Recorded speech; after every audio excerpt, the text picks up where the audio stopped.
Atikur Rahman intervened when a member of the Jamaat, Khalek Majumdar, was being tortured. I asked the freedom fighters who were there not to torture him anymore, but to hand him over to police. And then he disclosed that he was not involved in killings, but Chaudhry Mueen-Uddin was the operation in charge of Al-Badr in Dhaka city. Although Majumdar was found guilty of abducting a senior journalist, his conviction was later overturned on appeal. But despite the circumstances of his detention, Atikur Rahman remains convinced that the evidence Majumdar gave about Mueen-Uddin is reliable. He always claimed that Chaudhry Mueen-Uddin was the operation in charge of Al-Badr in Dhaka city. Then I asked him whether he can give a written statement. He agreed. He said, yes, why not? I'm not afraid. I can give it because I know it very well. Named as Operation in Charge of the Al-Badr, Mueen-Uddin became a key target for the new government. Professor Aberdeen was ordered by Sheikh Mujib's nephew to go to Dhaka and find him. We went to different parts of Dhaka city to carry out our mission.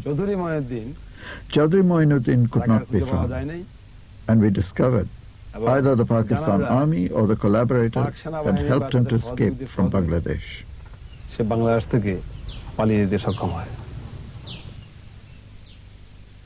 By 1973, Mueen-Uddin was living in Britain.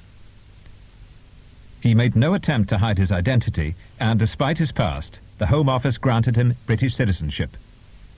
He declined to be interviewed, but gave dispatches a written statement. I was never a member of the Al-Badr or involved otherwise in its activities.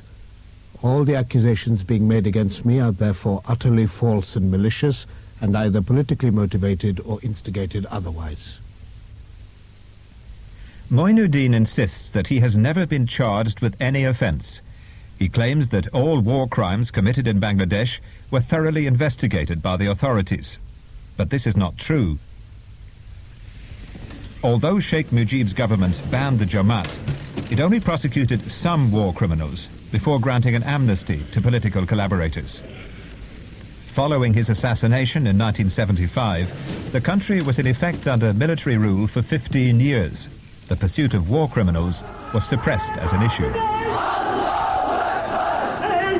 In 1977, the Jamaat was legalized. It denies its role in war crimes and today is a growing force in Bangladesh politics, with 20 MPs, some of whom are themselves alleged to be war criminals. No justice has taken place. It's a tragedy of our times that the main political force behind that has come back and legitimized itself in the mainstream politics of this country. I don't think that's their success. I think that's our national failure. Because of the political situation in Bangladesh, it's unlikely that war criminals will be prosecuted there. But the families of the victims still want the murderers of their loved ones brought to justice.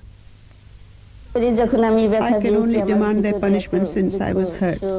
My husband, well, I lost him. I want punishment.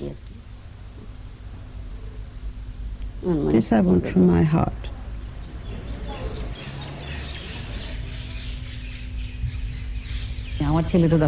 My son was 9 months old then.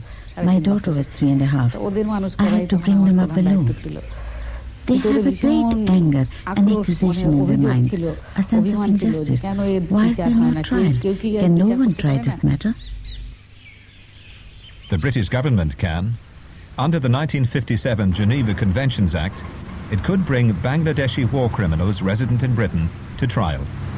It seems to me that the whole purpose of passing the Act of 1957, the Geneva Conventions Act, was precisely so that people against whom allegations of this kind are made, who are found to be in this country, can be investigated.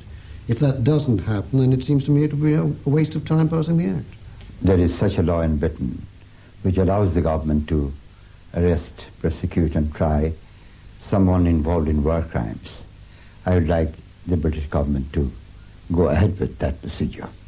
War criminals, people who commit these grave crimes and crimes against humanity, no matter where they are, should be prosecuted. And I believe, in fact, now there is British legislation recognizing this obligation to proceed against such criminals wherever they may be found. And I hope that they would discharge this obligation.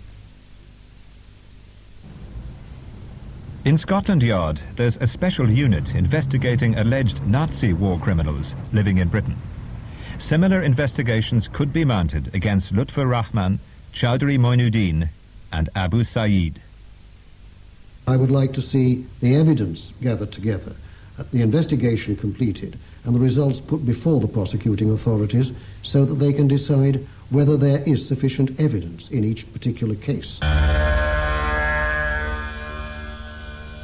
There are some kinds of offences which are so horrifying that anywhere in the world, and whoever commits them, we can't wash our hands of them and pretend it doesn't concern us.